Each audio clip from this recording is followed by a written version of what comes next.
Hi, welcome to another episode of Youth Diary. Adolescence is a period where the youth is confused about each and everything, and during that time, they need an expert advice. And to help us, we have Dr. Jaisoorya with us. He is a psychiatrist at Cochin Medical College. Hello, doctor. Welcome to our show. Doctor, we all know our youth, they go through a lot of mental and physical stress. You must be knowing in your day-to-day life or in your practice, they do come with a lot of problems. Can you just explain what are the common problems they do come with? A lot of people during their adolescence have a lot of confusion about what they should do, what they should not do, and they go through a phase of experimentation trying to find out their own avenues. And there's also a period during which they rebel against authority, rebel against their parents, in trying to find out what their own paths are. Okay. It is generally a period of growth, experimentation and understanding themselves.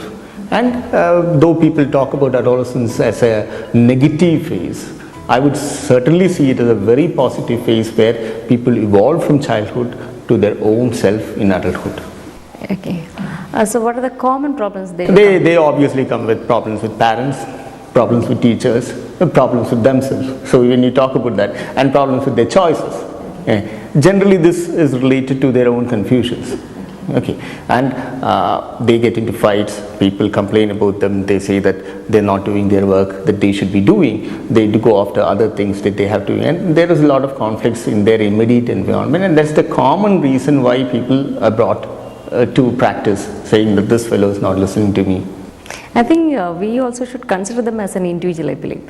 True, we should reach a balance, in the sense we should recognize that these people are evolving and they are not children alone, but at some level we should also be supervising them because there is a dangerousness. They need a guidance, yeah.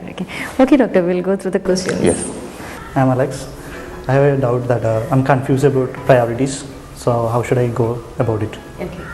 Confusion about priorities is very, very common. I think that is the commonest problem which adolescent children or adolescent boys and girls face. When you get confused about priorities, remember you're doing a lot of things. That is the reason why you're getting confused about priorities.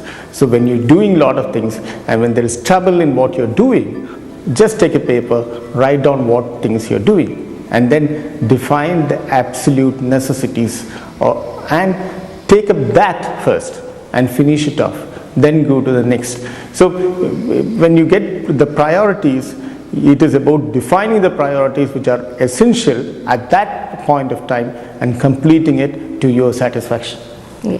I think if they are confused about their priorities, I think they can take a help of their parents or yes, some elderly people. Definitely. If they are confident about someone, maybe in adolescence not always your parents, but it's some elder brother or maybe your cousin brother, you can always take help from them and discuss that, because when you have a discussion, probably there will be other ideas that are coming in, and if you can take those ideas also, it will be better.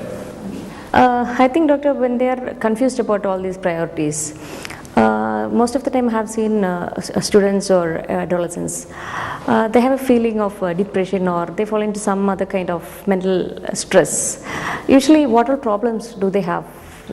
No, when they the most important thing that you have to remember is, if you cannot carry out these responsibilities, you will feel extremely stressed. Sometimes you will not be eating well, you will not be sleeping well, you will be angry for little things, you might throw things around, you might not mingle with your friends, you might be not talking to your relatives, etc. These are all signs of stress. When you have signs of stress, always seek help with the people whom you are confident with. And remember, at the first level, it is always better to talk to them. When you talk to them, they will probably discuss these things in greater detail. They'll always be able to tell you things which you might not know, which are sometimes when you're in trouble, you might not see what is very apparent.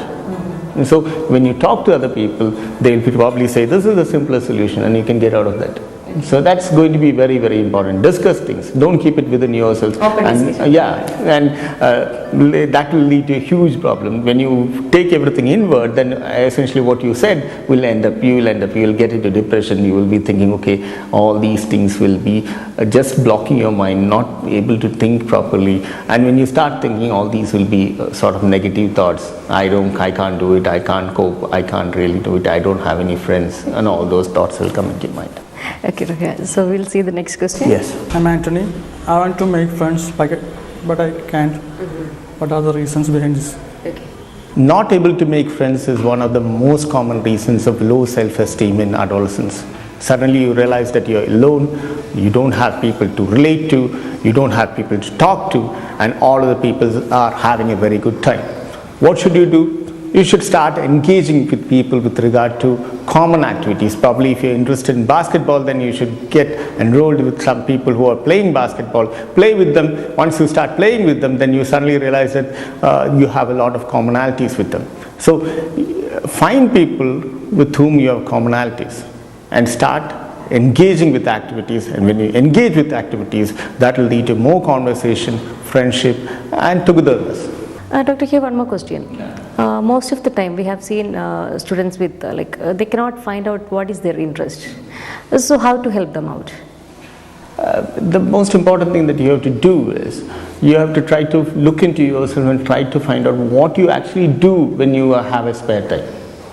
If it is cooking that you do, then that's your area of interest. And there's no defined way of it, something which comes naturally to you.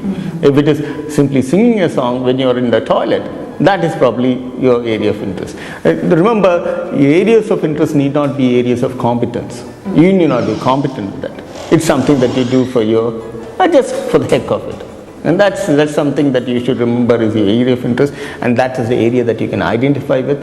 And people who share that area, you can identify with them, you can engage with them, and you can probably be friends with them.